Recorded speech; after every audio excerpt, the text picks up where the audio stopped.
Welcome to Christmas from the North Pole, Christmas Countdown from Geek, Alabama. Join us every day during the Christmas season where we talk about stories from the North Pole and Santa Claus. And here to tell your stories is your host, Nathan Young. Welcome to the last episode of Christmas from the North Pole, Christmas Countdown.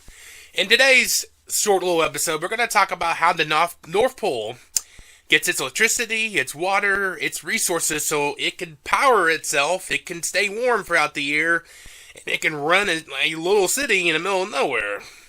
Now, as you know, the North Pole's way, way up there. It's way, way above Canada. It's way out there by itself. We're talking hundreds and hundreds and hundreds of miles away from the nearest big city of any kind.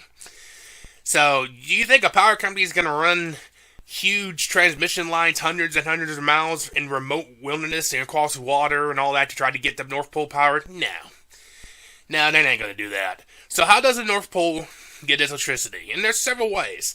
Thanks to the lot of renewable energy you got today, from solar panels to windmills. That's another important thing, especially during the winter months, because you don't get sun during the winter months up in the North Pole, so wind turbines kind of power everything up there instead. But, the North Pole, they get plenty of power for the windmills, for the solar panel, and they know how to conserve the little electricity they have. They don't waste power and electricity like you see some people do around the world. As for water, of course they're surrounded by water, but it's salt water, which is not drinkable. But they've got technology to go way down the ground to get the good fresh water down underground so they can have water, because without water you don't have life. And that's how to stay warm. They don't need electricity to stay warm. Now, they've got plenty of trees around the North Pole where they take firewood. That's the way to stay warm.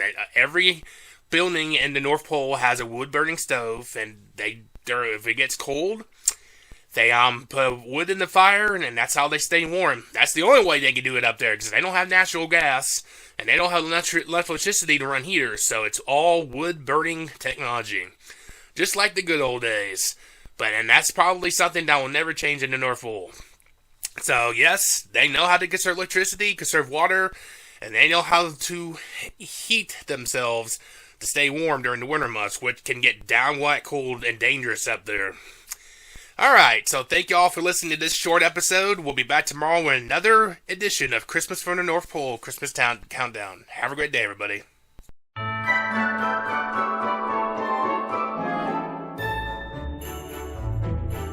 Thank you for listening to Christmas from the North Pole, Christmas Countdown.